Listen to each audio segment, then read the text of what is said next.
Good afternoon, everyone, and thank you for joining our presentation this afternoon on this very bright and sunny afternoon, no less.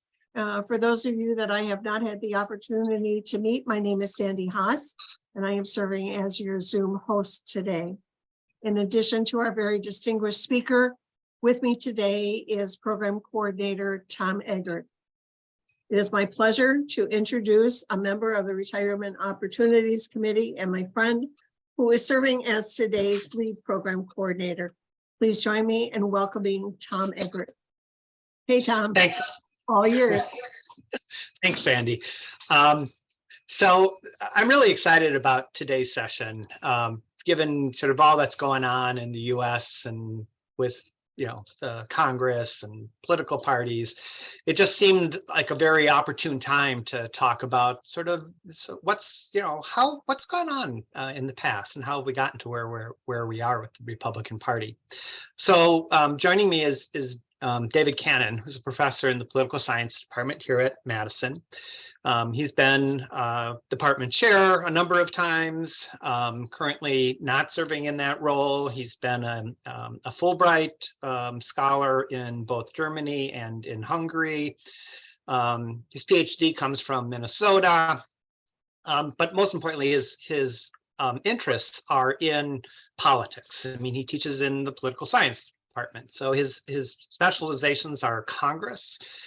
He's written a number of books on American politics, teaches an American politics class, and really is an expert in this area. So David, thank you so much for joining us. And I'm going to turn it over. Oh, let me mention one other thing. If there are questions as David is presenting, and they're clarifying questions, feel free to use the Q&A feature, send a question in. And if they're clarifying questions, we'll pause and we'll answer any clarifying questions. If they're broader than just a clarifying question, we'll handle all of those at the end. So David, it's up to you. Thanks.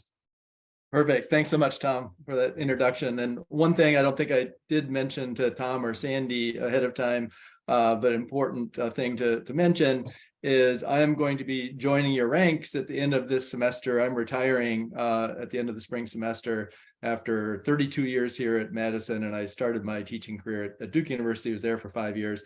So I'm really have enjoyed my time tremendously here at UW-Madison. I'm looking forward to the next chapter in my in life here, which is going to be centered around grandchildren, I'm hoping, because we have our first grandchild was born a little over a year ago. And as we were talking about before the session started, being a grandpa is just awesome. Like, it's exceeded my expectations already.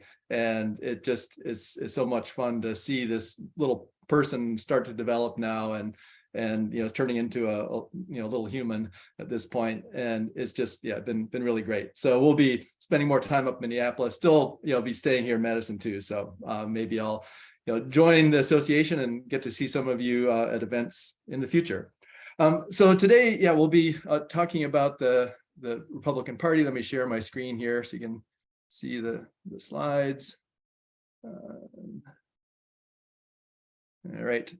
And so the advertised scope of the talk was to looking at whoops, it's not advancing. There we go. From Reagan to Trump.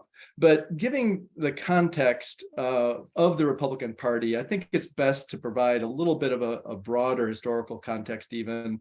And I'll look at some of the earliest polling data on how people self-identify with the Republican Party, Democratic Party, or Independent. I'll show you that data going back all the way to 1939 was the first poll, and give you some other kind of broader institutional kind of context and context on how people, again, identify with parties to kind of set the stage for what's happened in recent decades. So that context I'll talk about then is starting with partisan identification. I also will look at the institutional basis for our two-party system, which I think has a lot to say about how parties evolve and develop. And then also with the focus on kind of the presidency and the impact that President Trump has had, and going back, to Reagan, the presidential selection process, especially the nomination process, also has a big impact, I think, on who the specific leaders are who emerge within the two parties. So I'll talk about that too. And then in looking at the evolution, since the 1980s, I will focus on two different things. One will be the broader trends that really predate Trump. And so, Donald Trump clearly had a big impact on shifting the direction of the Republican Party, since 2016. But there are some broader trends that predate Trump that he, I think, accentuated, but it was not the source of. And then finally, in the last part, I'll look at the policy areas where Trump has departed from the Republican orthodoxy and where he's consistent with it. And then we'll talk a little bit also about the 2024 election, what's likely to happen in that election and the future of the party. And so again, just to mention what Tom said about Q&A, I absolutely encourage you to ask any clarifying questions. That's the practice we always follow in my department when people are presenting research.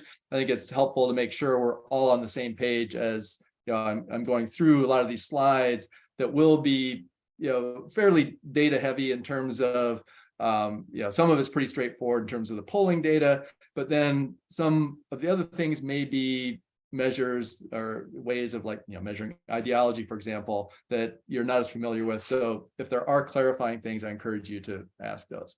Okay, so starting with then the party identification, and this is something that political scientists again have tried to measure dating back to the earliest polls that were done in 1939. The typical question that's asked is a 7-point scale, ranging from strong Democrat on one side to strong Republican on the other, with then just regular Democrat, lean Democrat, independent, and then ranging to lean Republican, and strong Republican. A lot of pollsters use just a 5-point scale instead of the 7-point scale. And so the data I'll report to you will be that 5-point scale. So it's just the question is a twofold question. Do you consider yourself a Democrat, a Republican, or independent? Then of the independents, they ask them, do you lean more towards a Democratic Party, or do you lean more towards the Republican Party, or are you, a pure independent? And then they will parcel out the independents based on where they put the leaners. And I'll show you that those trends, again, going back all the way to 1939. And the thing you'll see that is the most significant, two significant things. One is the increase in the proportion of people who go in that independent category on the first question. Used to be less than a fifth. So high teens percent would say, yeah, I'm an independent, with more than 80% saying I'm a Democrat or Republican. That's up now to about 44%, a peak of 46% even a couple of years ago, of people self-identifying as independents. And then when you parcel out the leaners, the Democrats have maintained a slight plurality, but both with and without the leaners, but over the last several decades. But it's a very even mix. So few more Democrats and Republicans, but it's pretty close mix. And then after I go through this data, I'll show you a more complex typology that's done by the Pew Center. Every about 3 years, they do this really in-depth analysis of partisanship. And I think this is really important context for our discussion today, because it shows that partisanship is not just simple Democrats and Republicans, that there's a lot of complexity underlying those partisan attachments, that there's a huge range within each of the parties. And we're focusing today on the Republican Party, but I'll show you the Democratic Party there too, that there's a lot of range within the party in terms of what partisans actually believe in terms of their policy preferences. And so I'll conclude this section on party identification by showing that. So here's the data, this timeline that goes back again to 1939. And this slide goes up to 2012. And the next slide will show you up through just a few weeks ago.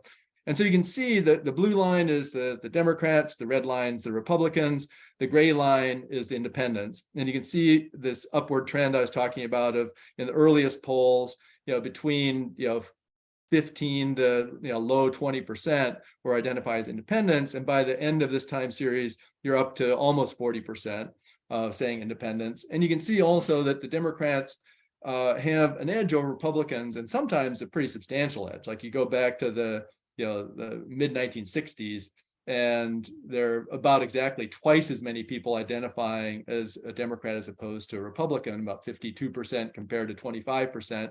But you see then by the 1990s, that really evens out. And from the late 80s, really up through about 2007 or so, the two parties are really very close. In fact, it's almost exactly a third independents, a third Democrats, a third Republicans through much of those 2 decades.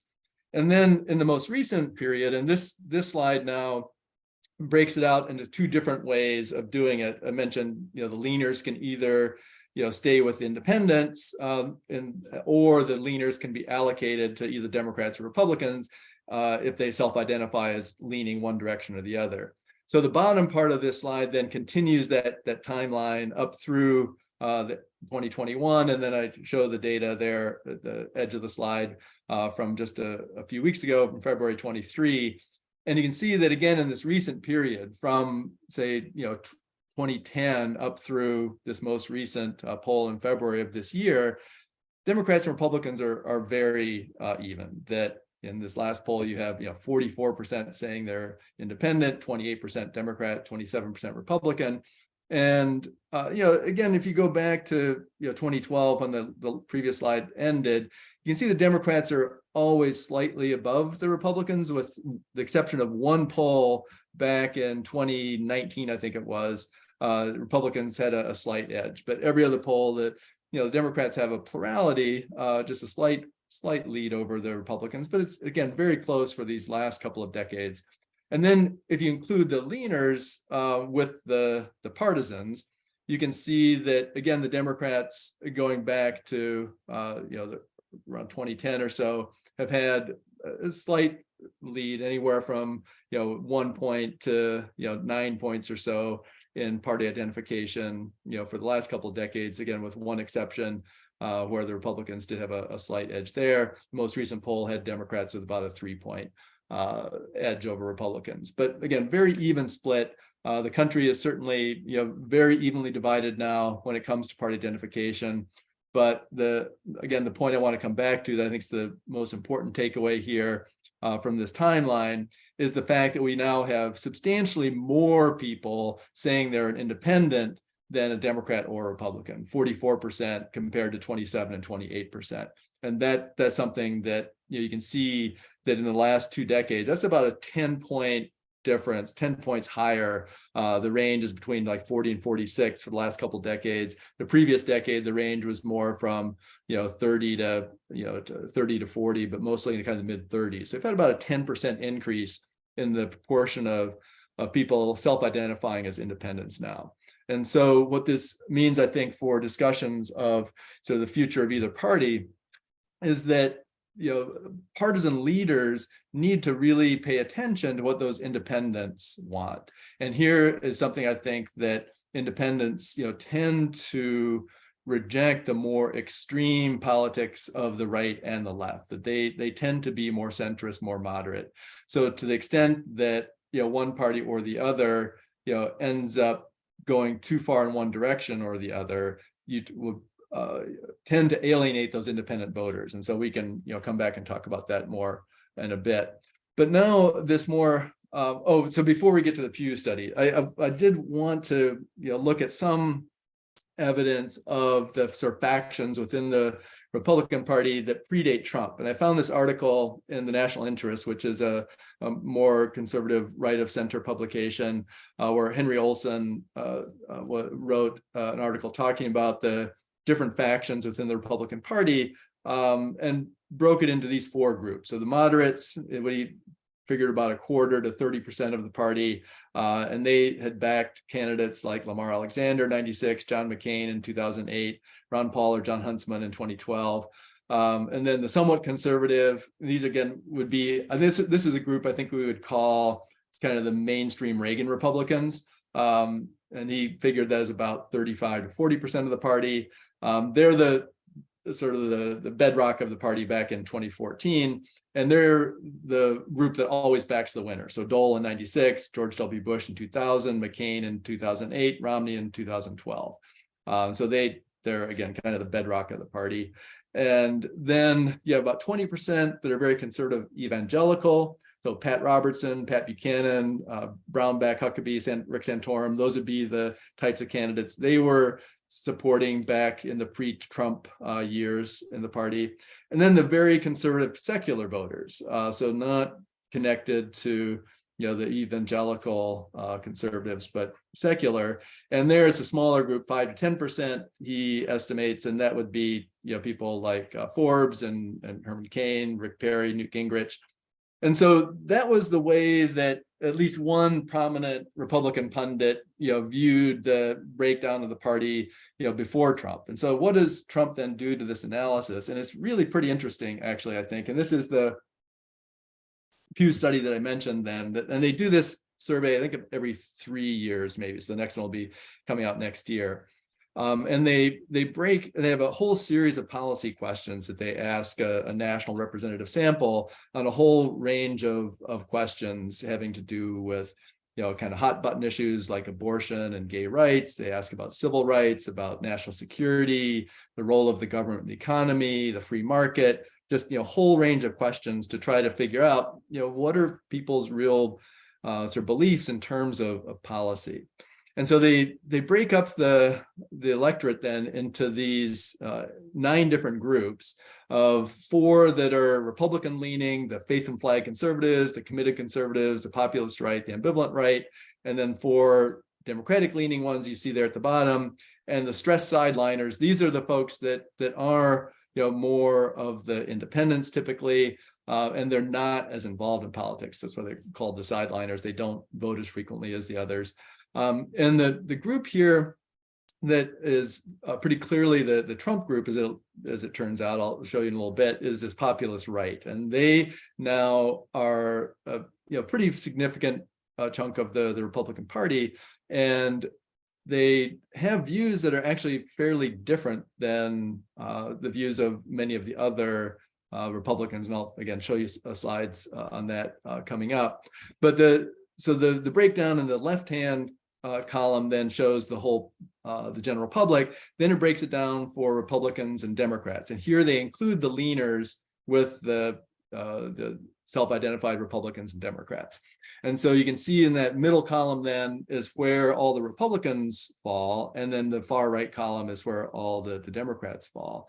And the thing that I really wanted to call your attention to in this survey from Pew is, I think, again, a really important point for context for thinking about the future of the Republican Party is to show the diversity in the party, that there's not a monolithic conservative right here at all. The fact that you have 23% are we call, I guess, the Christian conservatives, and then the 15% of Republicans are the more committed conservatives. 23%, tied for the biggest group, are the populist right. So I think these would again be the clearest Trump identifiers. And then the ambivalent right, shares some of those positions, but maybe say not on abortion or not on gun rights, and so they deviate from the party in some important ways. But then you even have a group of about 7% who identify as Republican, but you can see those little blue categories down there. They're actually liberal. They're a fewer progressive left. According to their policy positions, they're actually as left-wing as you can get. And about 7%, which is not a trivial number, within the Republican Party, are those left-leaning people in terms of their policy positions. And so I think that's again a really important point of context to note. And the same thing's true on the Democratic side. The breakdown is kind of similar in terms of the 4 left-leaning categories. And on the Democratic side, you get about 6% of the Democrats who identify more with conservative issues than liberal issues. And so that shows that I think many of the simple ideas that we have of the left and the right and lining up so neatly with Democrats and Republicans just doesn't really map on to what we know now about what people really believe and what their issue positions are. And so that complexity is something that's important to note. And so how this plays out then, in terms of like some specific examples of policy preferences, here's one that shows how the Trump Republicans are so different than other Republicans on at least one really important issue for today, which is tax policy. And tax policy is one thing that's been at the core of the Republican agenda since the Reagan years. Is lower taxes, try to reduce the tax burden on individual taxpayers, reduce business taxes because that helps promote job growth. And so this has been part of the Republican policy platform going back to the Reagan years, and consistently has been true through the Trump years. And it's been a core position. But, and this is the interesting thing, is if you look at this, the response to the question, do business corporations make too much profit? You can see that the four liberal leaning groups are all 75% or more, say that, yeah, the corporations make too much profit and we need to, increase corporate taxes, basically.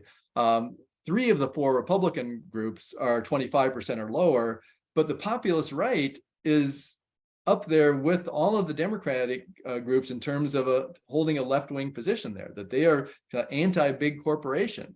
And so that's something that, part of that anti-establishment, part of the Trump movement, interestingly spills over then into being, anti-corporate profit, which is something that's not at all consistent with Republican orthodoxy.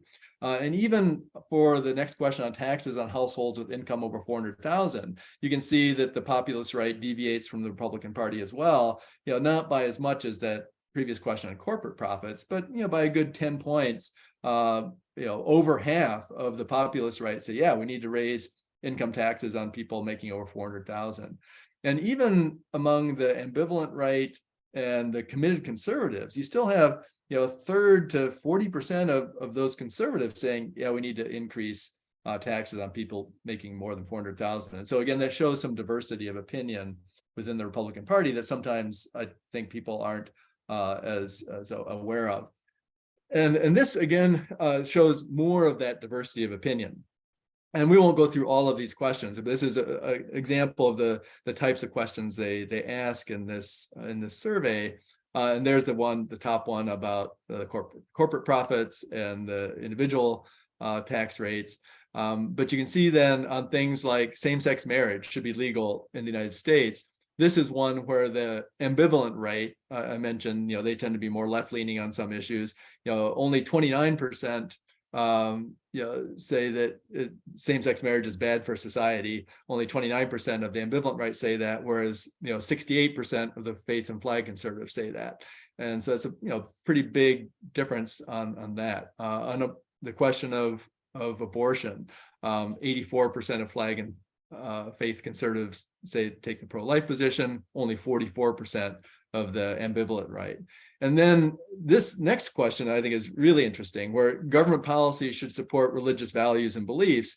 And so an explicit statement of not having separation of church and state, but saying that we should use government policies to promote religion. There, it's only the faith and flag conservatives. So only about 20% of Republicans, it was 23%, I believe, of Republicans were the faith and flag conservatives. So only of those do 3/4 say yes. And for all the other 3 groups of Republicans, less than 30% say that we should be promoting religious values and beliefs. And so even in the Republican Party, broadly speaking, there's much more of a endorsement of separation of church and state rather than using the state to promote religion. So again, I won't go through all of these, but you can get a sense of the main point here, again, is this diversity within the Republican Party, and that on a lot of these issues, it's not like a monolithic right in any way. And you have some, and each one of these groups is a significant chunk of the Republican Party. Okay, and then the next kind of contextual thing to look at is the two-party system. And because one thing that often comes up when this topic, I teach this topic in my big intro American politics class, is that a lot of my students would like to have more options. Like they don't like the two-party system. They don't think either the Democrats or Republicans are really speaking to their interests. And so any discussion of talking about the future of one of the parties, I think, has to recognize the centrality of our two-party system. And there are many reasons why third parties have such a hard time in our political system. By far and away, the most important is what's been called Duverger's law, named after the political scientist Maurice Duverger, who was the first to empirically demonstrate this, and which is that if you have the type of elections that we have in this country, the so-called first past the post, plurality, geographically based elections, that promotes a two-party system.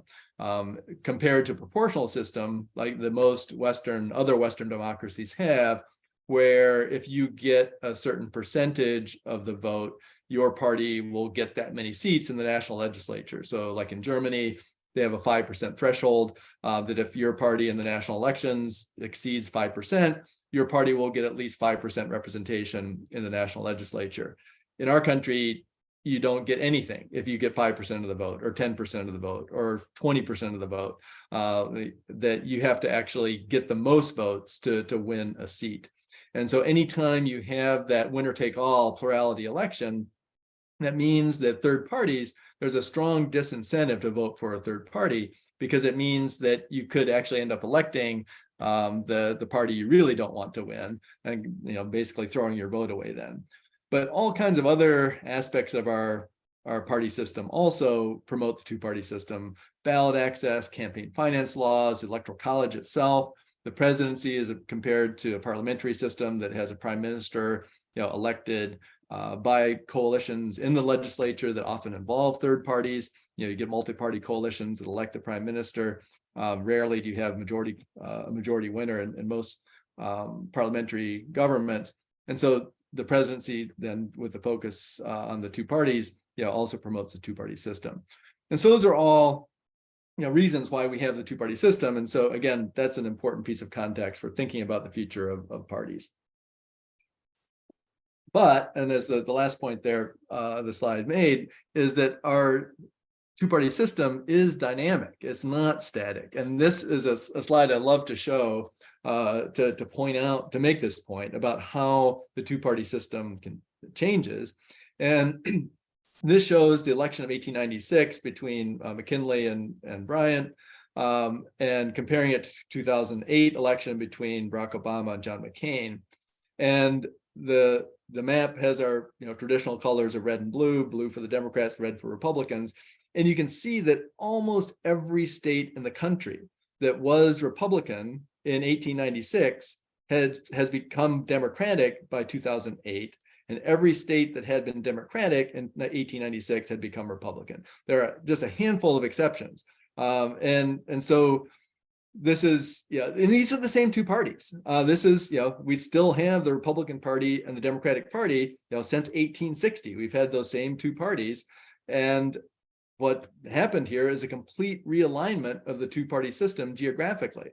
And so this, again, demonstrates that, the two-party system isn't a static thing, that it does constantly evolve and change. And so when we're asking this question today now about what's happened to the Republican Party and the future of the Republican Party, this is a question that's been perpetually asked throughout American history. That again, parties are always going through change, and especially when they have a series of losing elections, they tend to adapt because they want to win elections. And so you do get parties evolving and changing their positions. And you can see, again, that it has some very substantial changes in terms of what parts of the country they're appealing to. Okay. And then finally, the last point on sort of context, we'll look at the presidential nomination process and how the rules there also can have an impact on what type of candidate wins. And so here, I think this really does help explain Donald Trump's victory in 2016. That I think that if the Republican Party had had the same rules for presidential nominations in place in 2016 that the Democrats had, Donald Trump probably doesn't get nominated in 2016. And there are two things. one that both parties do, and this one isn't necessarily something that would be a difference with the Democratic Party, because Democrats also have open primaries.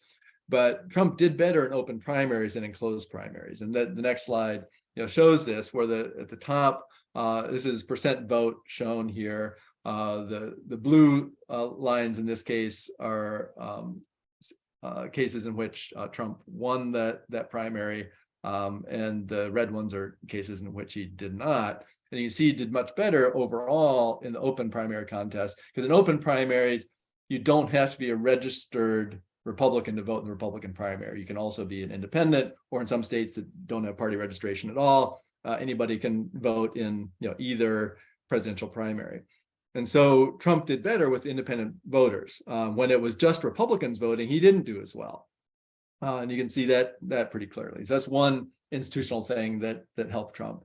But then the more significant one is and this is the difference now between Democrats and Republicans in terms of how they run their primaries and caucuses, is that a lot of Republican states have winner-take-all delegate allocation rules, as opposed to proportional for their presidential primaries. And so what that means is that in a state with winner-take-all delegate selection rules, is that Trump could be winning a primary, say 35% of the vote over, say, Ted Cruz and Marco Rubio and John Kasich were, the three candidates that lasted the longest. And so those three candidates split the other 65%. So you had 65% of Republicans who were voting against Donald Trump, but yet Trump won all of the delegates from that state. And you can see, comparing then to what happened in the Democratic primaries versus Republican primaries in 2016, exactly how this plays out. So Hillary Clinton got 55% of the total vote in the Democratic primaries. She got 54.4% of the pledged delegates. Bernie Sanders got 43% of the vote, got 45.6% of the pledged delegates. So it's very proportional to how their votes were, how many votes they received, how many delegates they received. Trump, on the other hand, got just under 45% of the vote total, but got 62.4% of the delegates. And so he, didn't win a majority of the total vote. 55% of Republicans who voted in the Republican primary voted for someone else other than Trump. And so had the Republicans had those same proportional allocation rules that Democrats used, Trump would not have had a victory on the first ballot at the convention, because he only would have had about 45% of the vote. You need 50% of the vote to get the nomination at the convention. And so if the Trump opponents could have coalesced behind a single candidate, there's a pretty decent chance that Trump would not have been the nominee. So that, again, I think just shows the importance of those institutional rules. And then just another quick look at how those Republican primaries played out, that he was the most popular candidate in polling. And the problem was the never Trumpers never coalesced behind a candidate. So Jeb Bush ended up spending almost $140 million, more than any other Republican candidate, only got 3 delegates. Scott Walker, our former governor, spent $32 million, which was the 7th most in terms of spending, didn't get a single delegate. Well, he dropped out before the voting started. And you can see the different, 4 different tiers of candidates here. And the 3 that had the best chance against Trump were Cruz, Kasich, and Rubio, but they divided the rest of that 55% of the vote. And so Trump was able to get the nomination because of the winner-take-all rules. And this shows then the flow of the polls over time. And you can see that, by early April, early May, he's finally, cracking 50% in the polls. But by that point, the nomination process is pretty much over. Okay. All right. So I see that there are 3 questions in the Q&A. So Tom, do we want to take any clarifying questions there? Is anything, because this is like getting now to the next kind of big topic. Is there any things there that I should clear up, or are we good? I think let's wait for these. I don't think any of these are clarifying questions. Okay, sounds good. All right, well, I'll keep an eye on that and just see if it looks like anything. And feel free to jump in too, Tom. If you see a question that comes up, maybe at the time it pops up on the slide, just go ahead and jump in if something does come up. So, okay, so then now the next thing is to look at the other trends that predate Trump. So these are the things that had been happening in American politics for at least a decade before Donald Trump, and in some cases, several decades before Donald Trump, and that those trends continue, or in some cases become accentuated, but they do predate Trump. And so there are two I want to talk about here. One is political polarization, which is definitely been something that's been happening now for several decades. And then something that's relatively new as well, dating back to around the mid 90s, I think is when we first started seeing this, is the demonization of the other party. And so not only do you consider yourself a Democrat, but you really don't like the Republicans. And not only do you consider yourself a Republican, but you really don't like the Democrats. And that's something that's relatively new in American politics. Both of that also predates Trump. And so I'll look at the polarization in Congress, especially, but also we see this in the broader public. And another thing that Tom asked me about when we first were batting around ideas for topics that I should talk about today, it raised a question about the roots of Trumpism in the John Birch Society as another trend that would predate Trump. That can you go back to the 1960s? I think the John Birch Society was actually founded in 1958 and was strongly associated with Barry Goldwater's campaign in '64, and kind of carries over into the 70s and still is around today.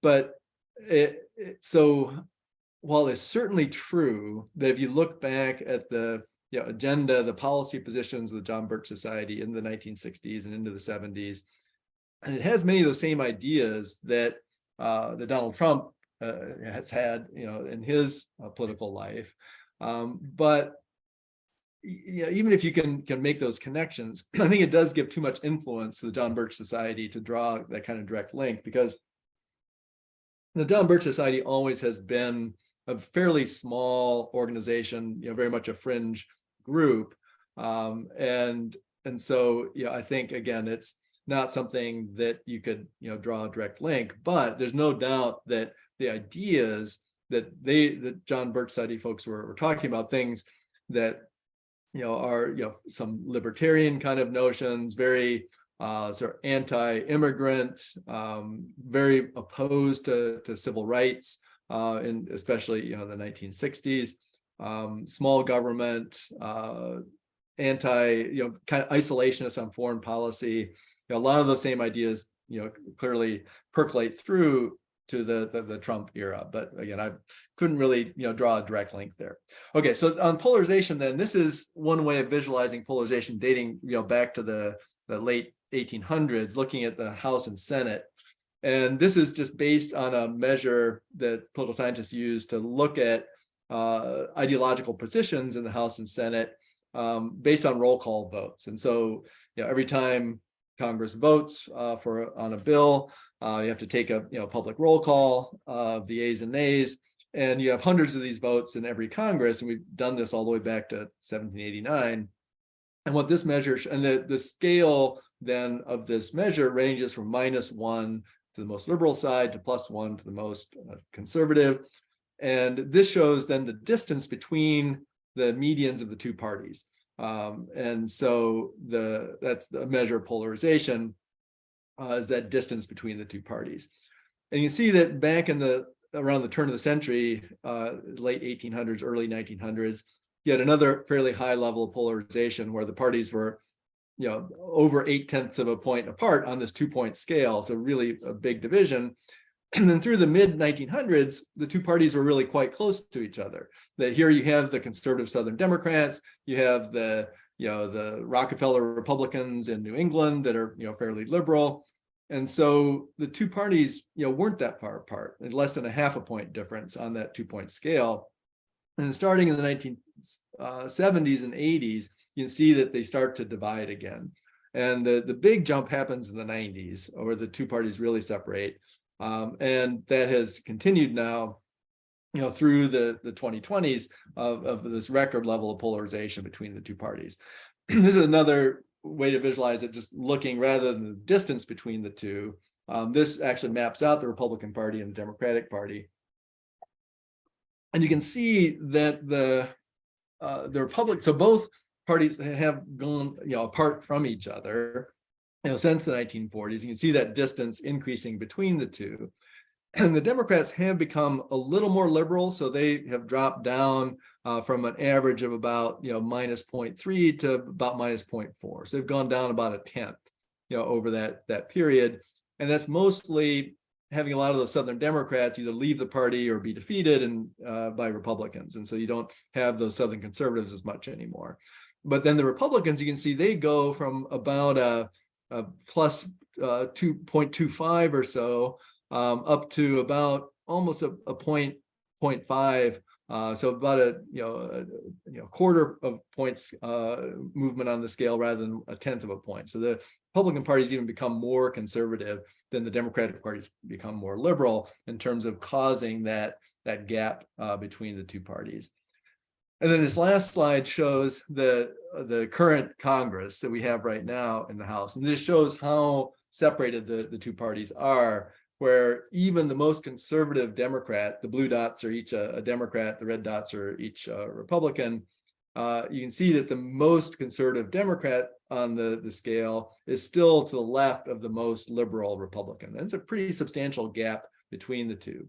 Whereas if you look at a slide like this from, say, the 1950s, there'd be substantial overlap between the two parties. Like about a third at least of the members would be overlapped between the two parties in the middle. And so again, that's a real change in terms of the two parties becoming more polarized in the recent period.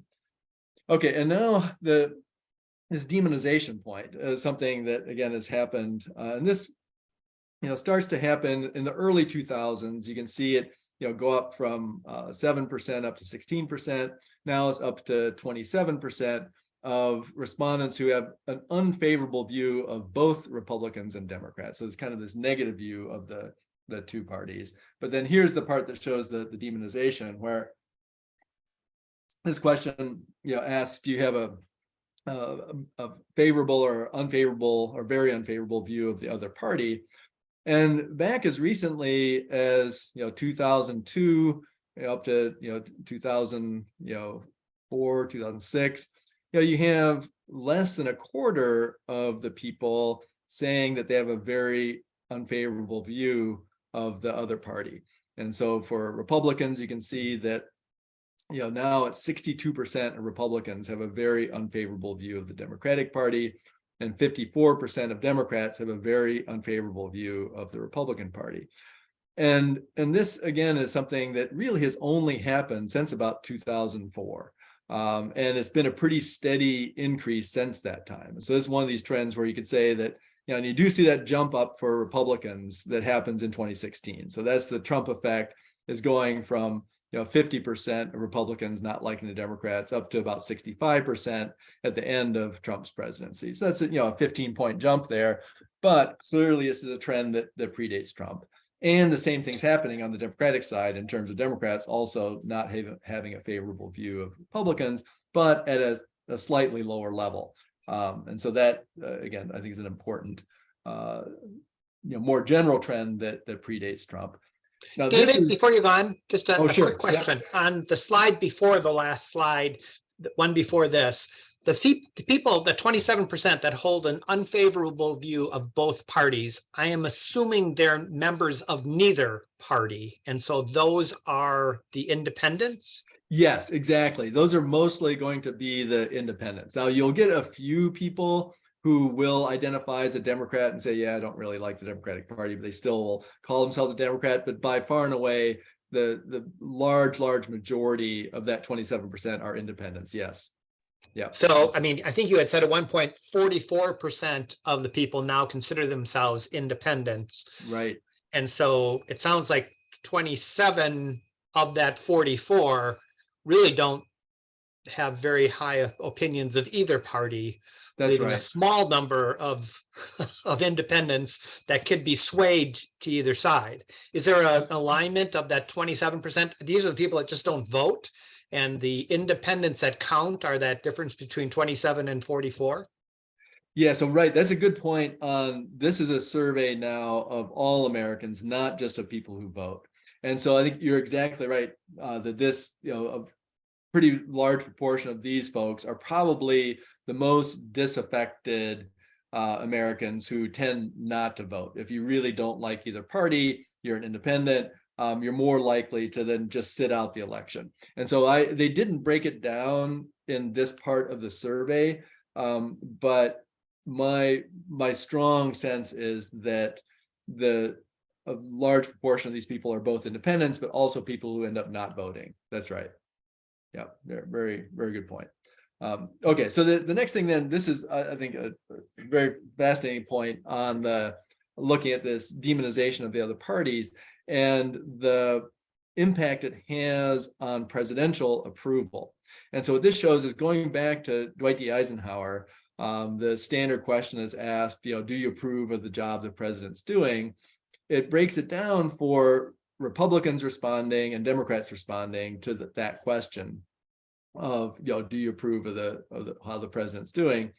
And the thing I want to call your attention to is the number that's at the bottom, right above where the years are. And what that shows is the average approval rating for the other party. So what Democrats say about Eisenhower, what Republicans say about Kennedy and Johnson, what Democrats say about Nixon and Ford, and so on. And you can see that up through George H.W. Bush, so Bush Sr., you still have 44% of Democrats saying that Bush is doing a good job. And this is pretty consistent, up through, from the 50s up through the 1990s, you have a low of 30% for Jimmy Carter. Was the lowest, and he was, not a very popular president by the end, especially. But still, 30% even of Republicans said that, yeah, Jimmy Carter's doing an okay job. But the average is, around 40%. 49% of Democrats, thought Eisenhower was doing a good job. 49% of Republicans thought Kennedy is doing a good job. And look what happens then since Bush Sr., the bottom starts to fall out. Only 27% of Republicans thought Clinton was doing a good job. Only 23% of Democrats thought George W. Bush is doing a good job. Goes down to 14% of Republicans for Obama, and we're into single digits now for Trump and Biden. Only 6% of Democrats thought that Trump was doing a good job, and only 7% now of Republicans think that Biden's doing a job. That's a huge change in this relatively short period of time in terms of the ability of the president to lead the entire country. If you're coming in with 90% of the opposition party not giving you a chance, and mid-single digits of them saying you're doing a good job, that means that you're going to have a really hard time leading if you have half of the country already opposed to you. And again, that simply was not the case earlier, as recently as Bush Sr., but even Clinton and George W. Bush still had a quarter of the opposition party who were supporting them. So that's a really important point, I think, in thinking about how party interacts with the presidency. And then if you look at other questions are asked about the other party, are Republicans saying that Democrats are more closed-minded, and then Democrats saying Republicans are more closed-minded, more dishonest, immoral, unintelligent, lazy. You can see the differences then, between Democrats and Republicans on these. But two things stand out here. One is, again, the trend over time, that since 2016, we've had increases both for Democrats and Republicans on all 5 of these measures. That your view of the other party has become more negative over time on all of these. And the number of respondents who say 4 or more of these traits about the other party went from 30% for Republicans to now 53% of Republicans say that Democrats are at least 4 of these bad things. And Democrats went from 22% to 43% for the Republican Party.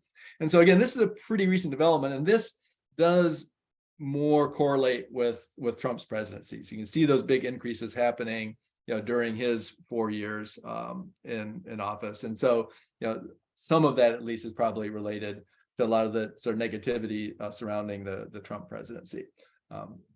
Okay, and then finally, the last thing, going back then to some of this Pew poll of the 4 different kinds of Republicans. And this is the one that I mentioned, the populist right was the only group of those 4 Republicans that were clearly Trump supporters.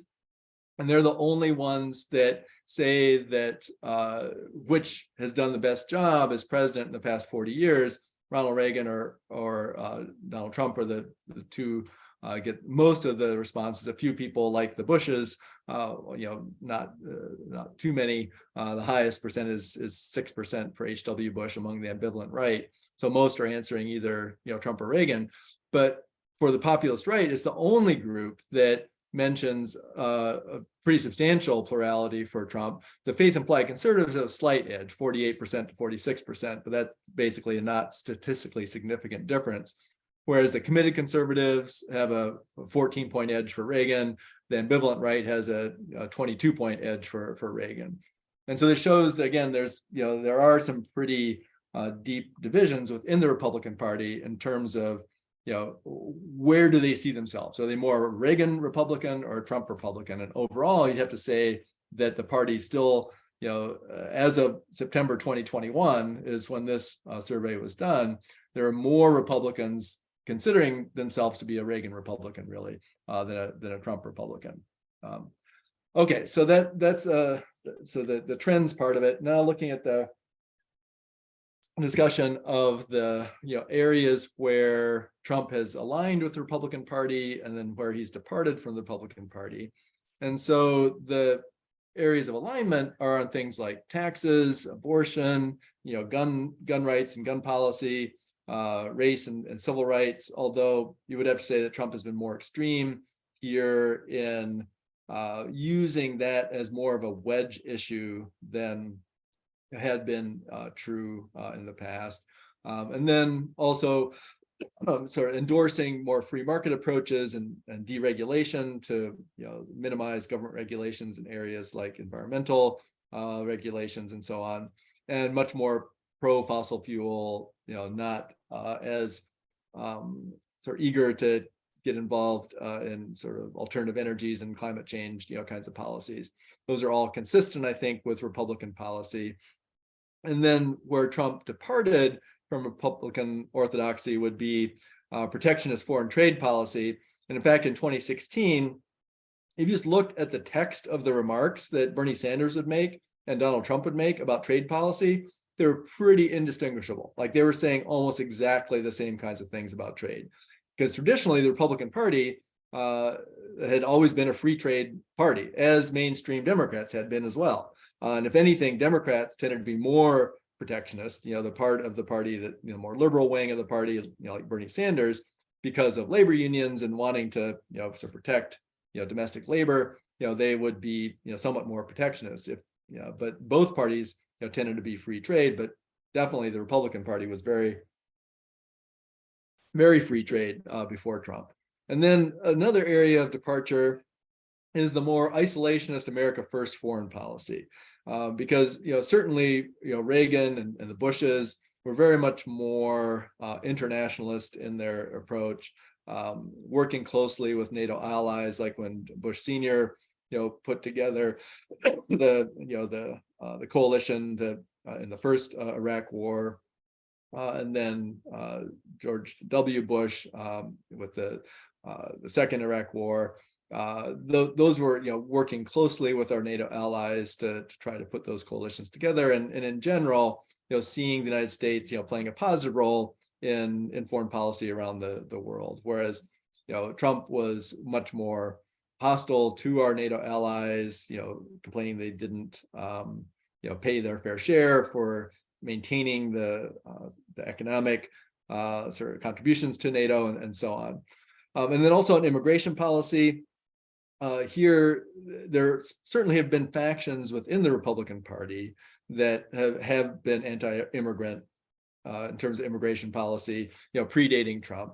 But if you look, for again at George W. Bush and Barack Obama, they had very similar immigration policies. That the Bush's comprehensive immigration reform that he proposed that got shot down, by the Republican Party in Congress was almost identical to Obama's. They had very similar kinds of policies, and so Trump, is very much not in line with that, comparing to at least to Bush. But then the biggest and I think the most consequential departure for Trump is the so the big lie and the election claims about, the election in 2020 being stolen and how Donald Trump really won that election. And this continues to, I think, to do some damage to American politics to have that continue. And those challenges that persist now to elections is unfortunately, I think, one of the legacies of Trump's impact on the Republican Party that has spilled over to a broader impact on American democracy. And all of this centers around claims of voter fraud.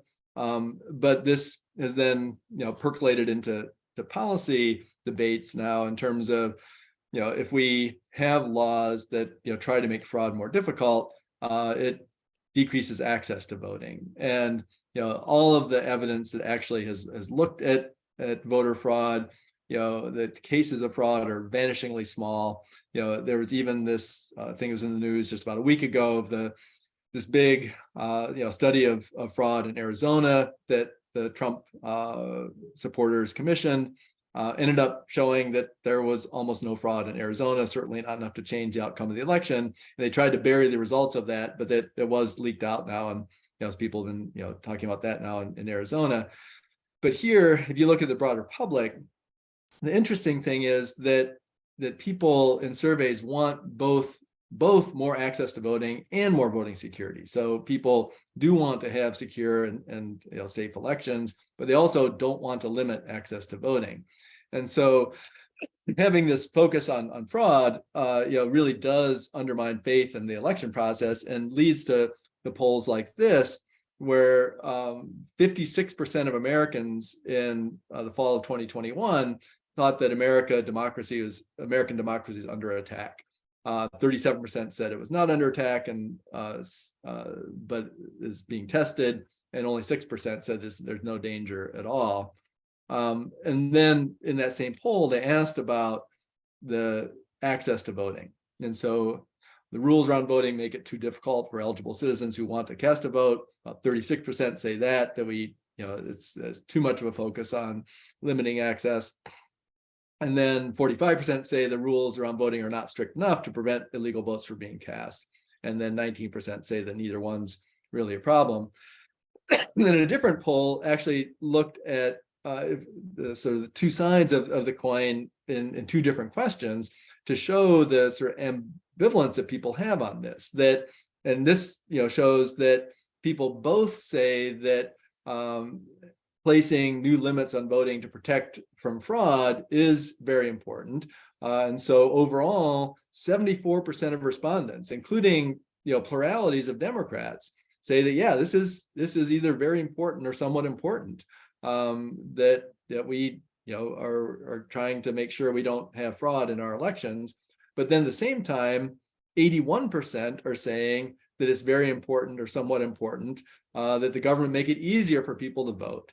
And including, again, 70% of Republicans are saying that. And so this shows the difficulty of this issue is that people want both to make it tougher to vote and easier to vote at the same time. And clearly you can't do that. But there are some things that could be done with elections that don't have to be so partisan. And indeed, the partisan warfare on this is something that, again, predates Trump a bit, but Trump has clearly took it to a new level with the claims of the election being stolen. And the odd thing here is that the Republican Party actually did benefit from the highest turnout that we had in 100 years in 2020. It was record turnout. And they did much better than expected in the House and Senate races. It's really just in the president, it was just Trump that that didn't do as well. And so this idea that Republicans want to limit access to voting and Democrats want to make it easier to vote, it doesn't actually turn out that way necessarily for the outcome of elections. It shouldn't be a partisan thing. And there's some things I mentioned here, and I told Tom I wouldn't go over an hour, and I've already gone a little bit over an hour. So I'll wrap this up here pretty soon, and I won't go into big details on any of these, but these are things we could maybe talk about in the Q&A of ideas that could address some of these concerns about both voter integrity and access to voting, and things that I think would improve the quality of democracy that should have bipartisan support. So things like nonpartisan redistricting. This is something that is not a D or an R thing. Both parties gerrymander district lines to help their party when they're in control. And so having a more nonpartisan process would be definitely a good thing for democracy.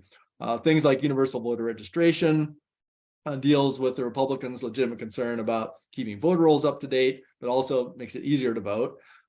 Counting absentee ballots before election day, like Wisconsin's one of the 4 states left in the country that doesn't do this, and leads to then the problem that was pointed to by Donald Trump in 2020 with the Milwaukee votes all coming in a big dump at like 2 a.m. And Trump tweeted that the Wisconsin election was just stolen because all these Milwaukee votes disappeared. Well, that was because they have a central count for their absentee ballots in Milwaukee, and they're not allowed to start counting them before election day. And so you have these hundreds of thousands of ballots that have to be opened and counted, and they don't report the results until they're finished counting them, and it takes them through the early morning hours often to finish that. And so there, if they just would allow them to either count the absentee ballots or at least pre-process them ahead of time, that would avoid that problem of the perception of fraud when there actually was nothing fraudulent going on there. And then things like having national holiday for voting, expanding election day registration like we have in Wisconsin is another good thing that both provides for better access and can take care of any problems that come up with registration because you are doing it right there on election day. And then the Electoral Count Act, which was something we actually did take care of this past December in the lame duck Congress. They amended the Electoral Count Act to take care of some ambiguities in that law.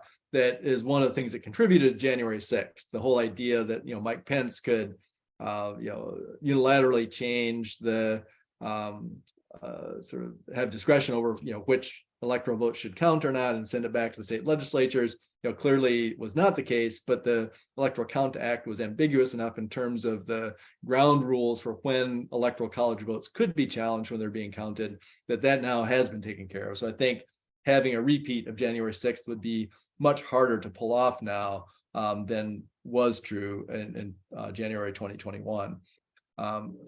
Okay, then finally looking ahead to 2024 and what's likely to happen in terms of the future direction of the Republican Party. And here I think the big question is, will Trump be the nominee? Because if he is, I think that the party still is going to have to come to terms with what the future of the party is going to be, especially around these questions of election fraud and stolen elections. And if that's going to be the focus, I think that's something that really will hurt the party's fortunes down the road. But with the the winner take all primary rules that we still have in place for 2024, if the anti-Trump vote is split the way it was in 2016, I think it's a pretty good chance he will be the nominee. My sense is he probably will lose to Joe Biden if he is the nominee. But in terms of the long-term prospects for the party, the Republican Party, I think that they have a pretty good chance of winning in 2024, especially if we do head into an economic recession, the way that it looks like we might be if the Fed keeps on raising interest rates, and with the inverted yield curve that economists tell us that you almost always get a recession once that happens, and we have had that inverted yield curve now for a while. So we probably will be getting a recession at some point, late in 23 or early in 24, which means the Republican Party should have a pretty good chance of winning, but I don't think they will if Trump is the nominee. And then the other thing I haven't really touched on yet, but also I think is something that should come up when talking about the future of the party, is that right now, even some of the other leading figures like Ron DeSantis, seem to be focusing so much on the culture wars and the so-called woke agenda. I don't see this as a long-term winning strategy for the party. That I think that you can win some elections based on sort of division and having your voters vote against someone instead of for someone. But I think the party's better fortunes in the future will be if they would return to their Reagan roots of what the party stood for back in the 1980s of limited government, conservative on social policies, and maybe sort of at least broadening some of those. I mean, not changing their view on abortion, which they clearly wouldn't do. But you see some evolution of Republicans on the issue of, say, same-sex marriage, at least. And so that's a place where I think the party can evolve. And also continuing something that Trump had success with, that the party had not been able to do in the past, which is more appeals to working class voters. And that's that kind of populist right that came up in that Pew poll. And that, I think, is potential source for some growth for the Republican Party. And also Latino voters, that that you look at what happened in Florida in the 2022 midterms, and even in 2020, Trump got a higher percentage of Latino vote in 2020 than he did in 2016, and that's a very sort of fast growing part of the electorate as the Latino vote. And so there are quite a few fairly conservative Latino voters, and so that could be an area of growth for the Republican Party as well, if they turn away from Trump. Again, I think that as long as they hang their fortunes on Donald Trump, they're not going to win national elections. If they can move in a direction that sort of continues some of the things that did have some appeal for the Trump supporters, but with a different nominee, I think they would have a much better chance. Okay, so I'll stop sharing slides there, and we will open it up for discussion. All right, let's start with just a question about where the Republican Party is on what had been traditional Republican values. So let me read through a couple of these values, and can you just comment on, do you think that the Republican Party still is embracing these values given what you're seeing? Okay. First one is the importance of the rule of law. Okay, yeah, so there, I think it depends on what is meant by that, because certainly on traditional kind of law and order, so going back to Richard Nixon's campaign in 1968, was one of the first Republicans to really emphasize that as a campaign issue in a presidential race, and that's always looked at in the context of policing and criminal justice and so on. And there, I would say the Republican Party has been pretty consistent over the decades in being the party that has been, tough on crime. If you look at, races here in Wisconsin, governor's races, Supreme Court race we're seeing right now, that if you look at Kelly's ads, a lot of it is like, Protasiewicz would be too soft on crime. And so that's a fairly consistent Republican theme, dating from at least the 1960s up through today. So that would be the Republican lens for talking about the rule of law, I think, and that is definitely something that you would have to say they have been quite consistent on. The other spin, however, that of course Democrats would be talking more about, I think, is Donald Trump and like all of the legal troubles that he is having right now, with from the Stormy Daniels to the classified documents to the New York prosecutor going after some of the Trump business activities, to the January 6th, to the Georgia grand jury with the election in 2020 in Georgia.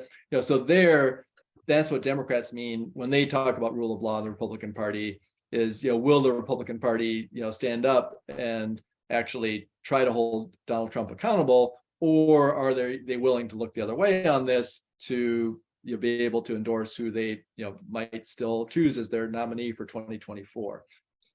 So yeah, it kind of depends on which way you're going with that. I think the Republican Party would be making a big mistake again to stick behind Donald Trump, not just because of these legal troubles. I mean, and I do think that some of these legal troubles will end up bearing fruit. I don't know if it's going to be the Stormy Daniels or Georgia, but even there was a ruling just yesterday from a federal judge in the classified documents case, where it said the attorney-client privilege doesn't apply here with the crime fraud exception. It's like, sorry, the lawyer's gonna have to answer these questions because they violated the Espionage Act apparently. And so I think there's plenty of legal liabilities here that Trump is facing that makes it even more of a reason Republicans shouldn't back him in 2024. But even separate from all those rule of law things, I think it'd be a bad idea for Republicans for the other reasons that I outlined to stay behind Trump.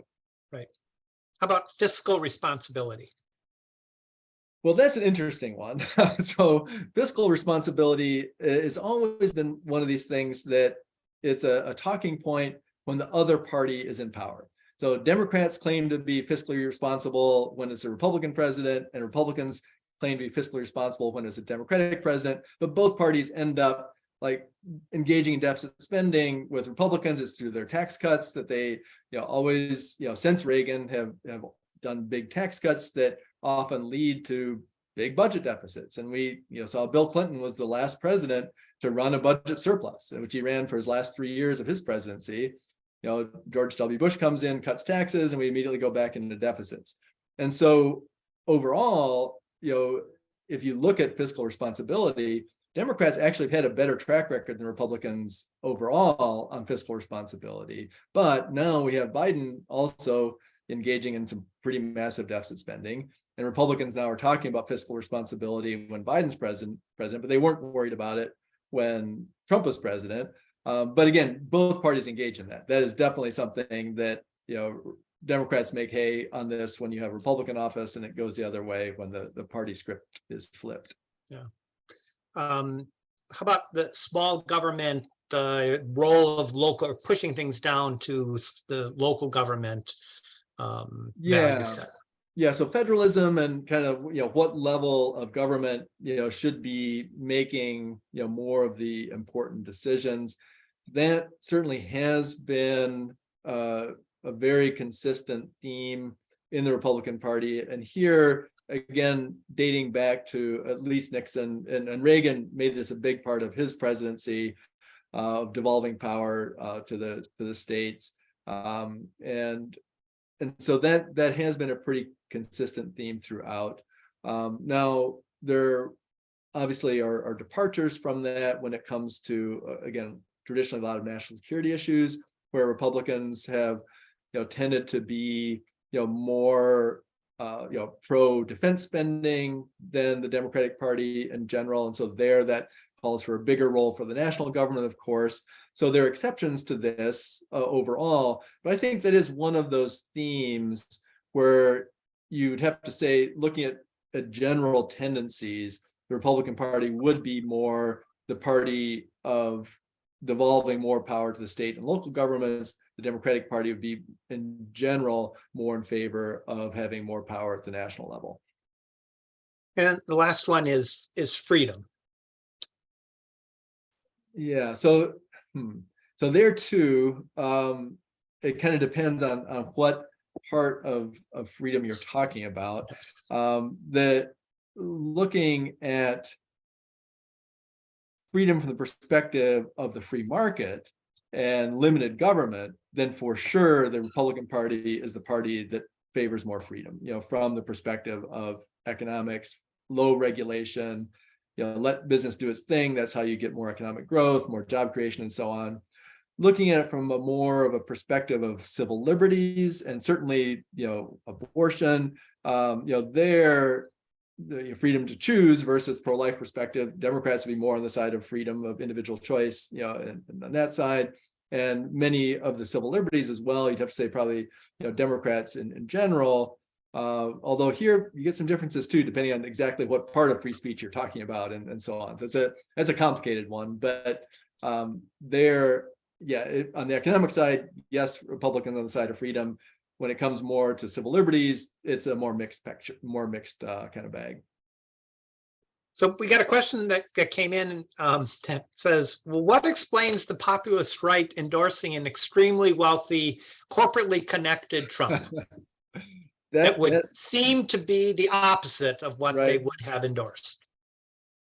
No, you're absolutely right. It is a bit of a head scratcher. And I think it comes simply from Trump's ability to tap into people's kind of resentment of the forces of government and big business they see as not serving their interests, and that Trump did claimed to give voice to those people who just wanted to like blow up the system, like, that they just wanted to, shake things up, and that those people are willing to not look at where Trump is coming from his personal background, which you're absolutely right. It was very much a privileged, moneyed kind of background. And so he's not exactly the most credible spokesperson for manning the barricades and, sort of bringing down the system. But that was the appeal, I think, that Trump was able to tap into despite his background. So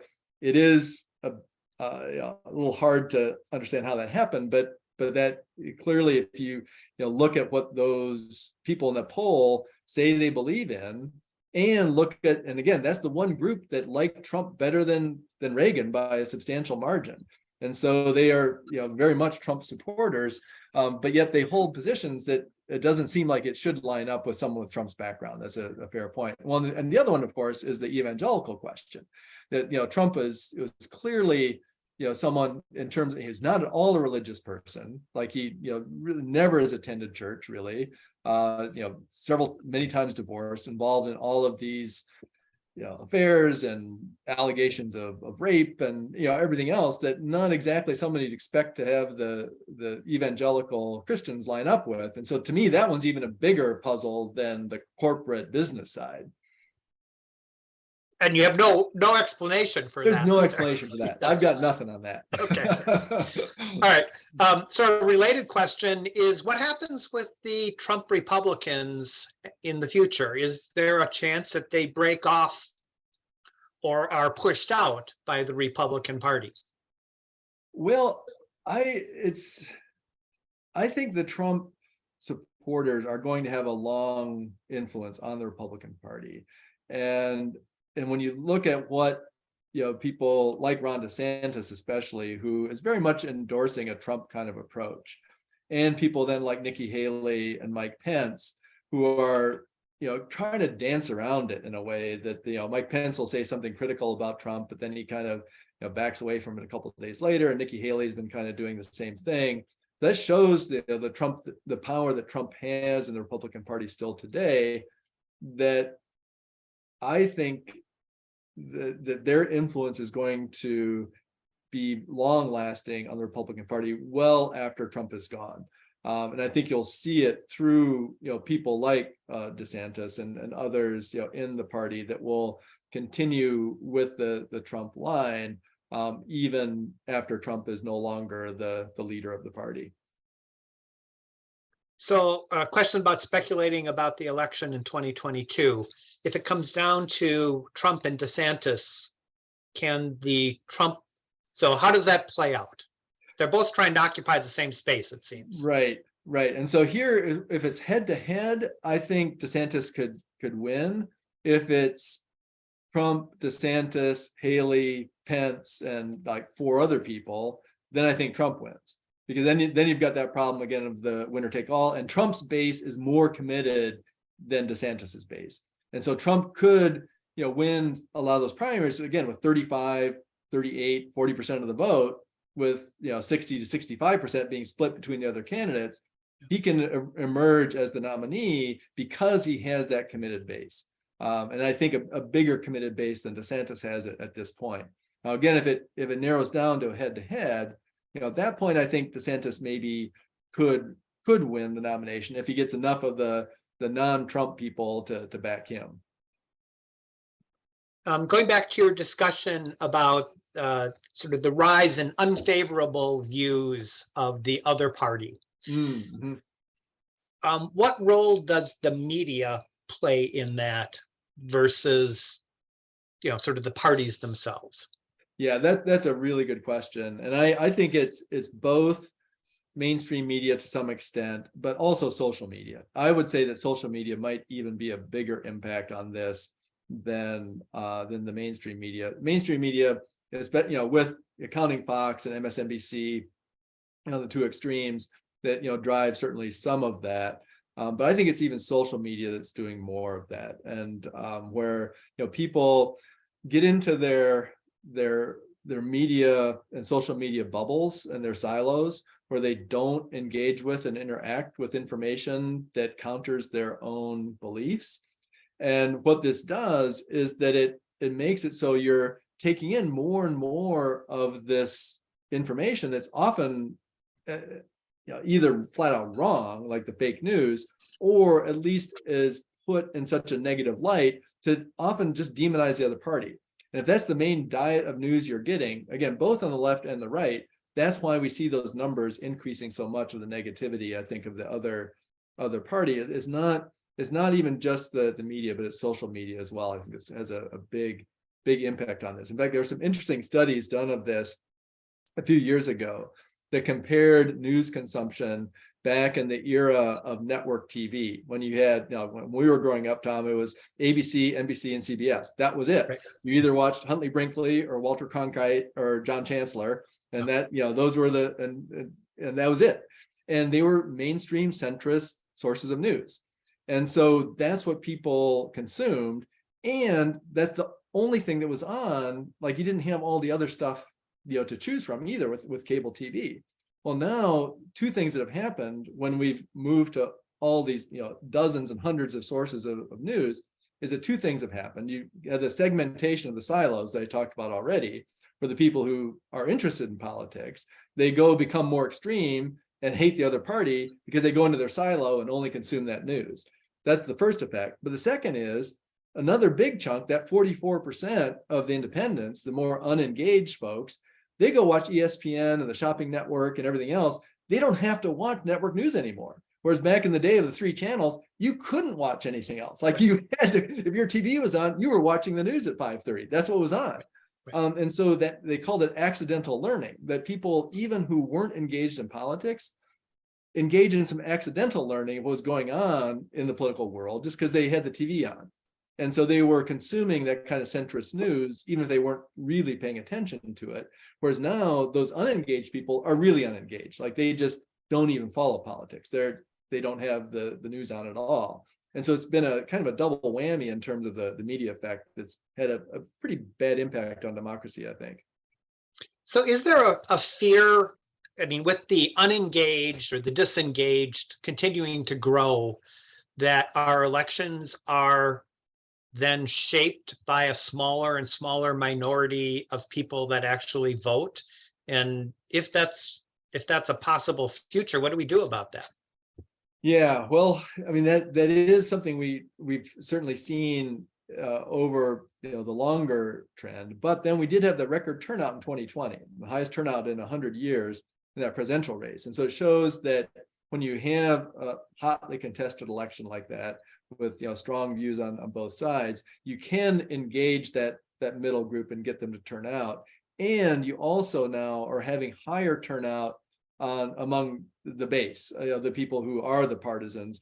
A higher proportion of them are turning out to vote as well, because they see the stakes as being higher, because they think the other party is dangerous. They're more likely to vote now. So that's, to me, not a great motivation. I wish that wasn't the reason people are voting, but it does mean that more people are voting for that reason. With the changing demographics, is there a concern within the Republican Party that where we are growing population-wise and the values of those folks that are coming into being voters, that Republicans are not aligned with their values? And I know you had mentioned the Hispanics, and Trump had done surprisingly well with Hispanics. Right. So what does the future look like with the evolving sort of voter group? Right. Yeah, so I would have answered that question differently 4 years ago than now, because as recently as 4 years ago, it looked like that demographic trend was definitely something that was going to be helping the Democratic Party and hurting the Republican Party. And if the Republican Party is primarily the party of white men, that is a shrinking share of the population for sure. But again, both in 2020 and in 2022, the Republicans did better with non-white voters than they had in recent presidential and midterm years. Not by a lot, but by at least a few percent. And that few percent is enough to make a difference in elections. So I think it's too early to say right now for sure how that trend plays out. Another thing is that as new voters come into the country from other countries, especially from Latin America, it takes them about a generation to catch up in terms of participating. So they become citizens first, and then even then it takes about a generation before they vote at similar levels to the white voters. And like for Black voters, for example, it wasn't until 2008 and Barack Obama's election in 2008 where Black voters for the first time exceeded white voters in terms of turnout. And of course, you had the whole history of discrimination with Jim Crow, and not until the Voting Rights Act is passed in 1965 do they even have a real equal chance to vote. But basically, you're looking at a 40-year period there from 65 to 2008, before Black voters ended up voting at the same rate as white voters. And so the same is true for new immigrants. It takes a while to get them participating at as high a rate. So even if the demographics of the country are shifting to majority non-white by 2050, I think they're saying now, and that overall should help the Democratic Party generally. There'll be some lags built in, and also to the extent the Republican Party can try to attract especially more Latino voters, that it could sort of blunt some of that impact. Do you see the Republican Party recognizing issues where they're on the wrong by a lot, for instance, abortion, and moderating their perspectives on that? The question came in that suggests 3/4 of the public is in favor of abortion in some situations. How does the Republican Party align itself with the quarter that seems to be, sort of on the other side of the question? Well, right. So this is one of the big implications, I think, of the Dobbs decision, that basically returns abortion now back to the states, and it's going to make abortion so much more of an important voting issue now than it ever was before, that I think you will see some Republicans probably moderating on abortion if they start losing elections because of it, especially. I mean, I think you will see that starting to happen. Yeah. And especially some of the more extreme positions on abortion, of like the no exceptions for rape or incest, or that is something that I think it's like 15% of the country holds that the most extreme view. And so the idea that a party can survive on a really hot button issue like that is appealing only to 15% of the voters, that's just not sustainable. And so I think you will see Republicans moderating a bit to the center, at least, allowing for abortions, at least for all of those exceptions, but even maybe for the first trimester or something, I think will become much more common as they start to lose elections because of it. Yeah. And then we've got a question, and I don't, so it's in response to a recent New York Times article that suggested the Republicans during the Carter, I guess the lead up to the second Carter potential election, that Republicans had undermined the ability to release the hostages to hurt Carter.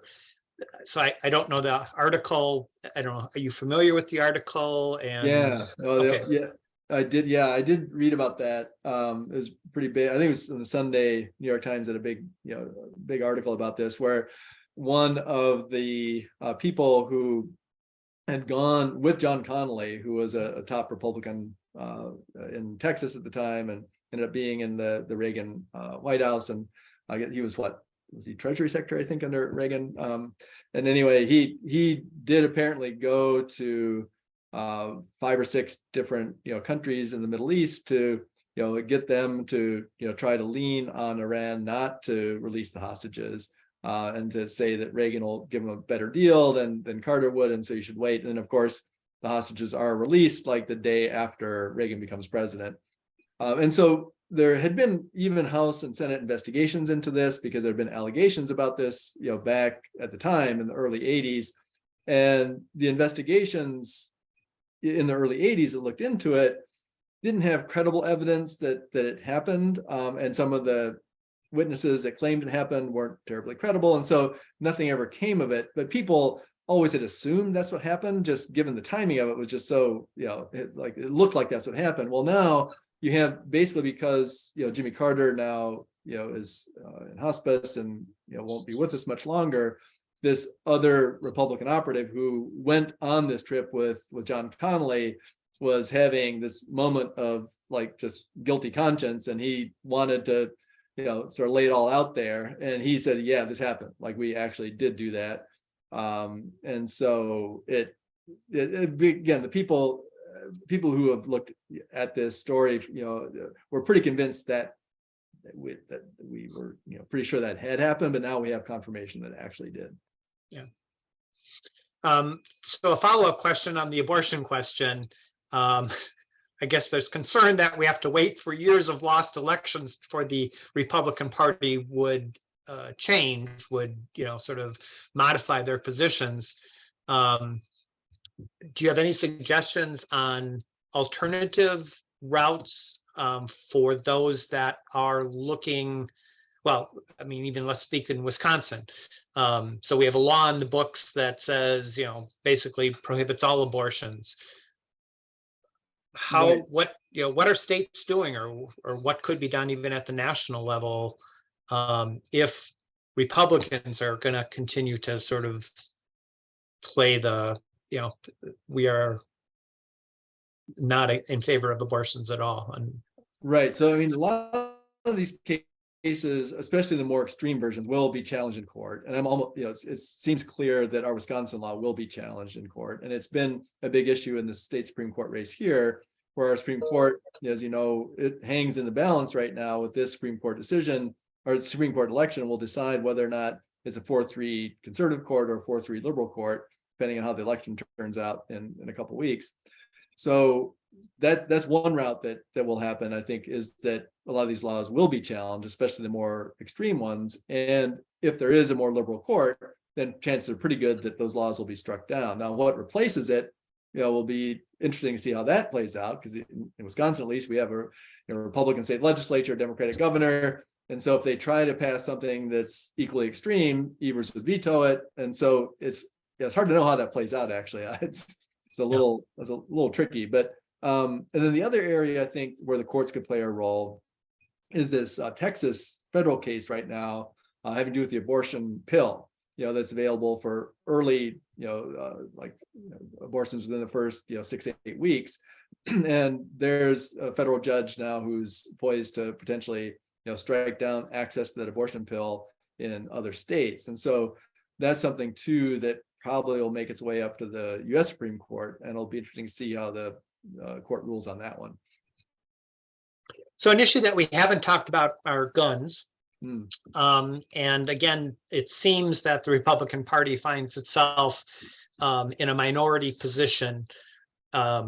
Speculate, along the same lines as you did with abortion. Does the Republican Party position on guns moderate over time? Well, it's a little different, I think, than abortion, because the politics of gun laws, at least historically, is starting to change now, I think, just in the last maybe 4 to 6 years. But historically, the pro-gun people were much more active than the anti-gun people. That there was a larger proportion of people who were willing to vote on the basis of their right to own guns. And like, there were single issue voters, they were going to vote on the Second Amendment, and that was the most important thing to them. You don't have many anti-gun people who that's their one issue. And historically, that's the way that played out. And so that's why, like the NRA was so powerful for so long, and why it was so hard to pass any gun control legislation, because the pro-gun lobby and the Second Amendment supporters were so much more politically active and organized. Now, again, the last 4 to 6 years, that started to shift some. And we did see, the first gun control law, passed in 30 years, was passed this last year. There was, not, a huge change, but, it was significant legislation. And I think the anti-gun side of this debate is getting a little more mobilized. But it's not quite the same as abortion, where both the pro-life people are intense and the pro-choice people are intense. And the pro-choice people now are even getting more mobilized because of Dobbs. And so I think the balance, political balance, is on the side of the pro-choice side of that debate. Whereas with guns, the person who asked the question is absolutely right, that if you look at polls, something like 2/3 of Americans do favor stronger gun laws, more gun control. And so there again, it would seem like the Republican Party is out of step with that. But the way this plays out is still a little bit different, just because there's an asymmetry in terms of political organization, the amount of money behind the pro-gun side is still not quite the same as the abortion one. All right, the last question I have just is a demographics question. Do we have, as younger people come into become voters, are they more likely to be Republicans or Democrats? And, what do we see about the Gen Xers, Gen Zers, and the millennials as, sort of they move through their lifespans? Right. Yeah, that's a really good question. I'm glad that came up, because that is something that has emerged just in the last, 2008 is where it really started to be really evident. But even a little before that, the age gap. And we hear a lot about the gender gap in voting. Certainly we know about racial differences in terms of demographics. There used to be, as recently as 2002, I want to say, 2004, maybe it was 2004, no difference between the 18 to 29-year-old vote and 65 and over vote. They were absolutely the same, like no difference between them. There's about a 25-point gap now between those two, where young voters are way more Democratic than older voters. And so this is a substantial age gap and here I think it's not just a Trump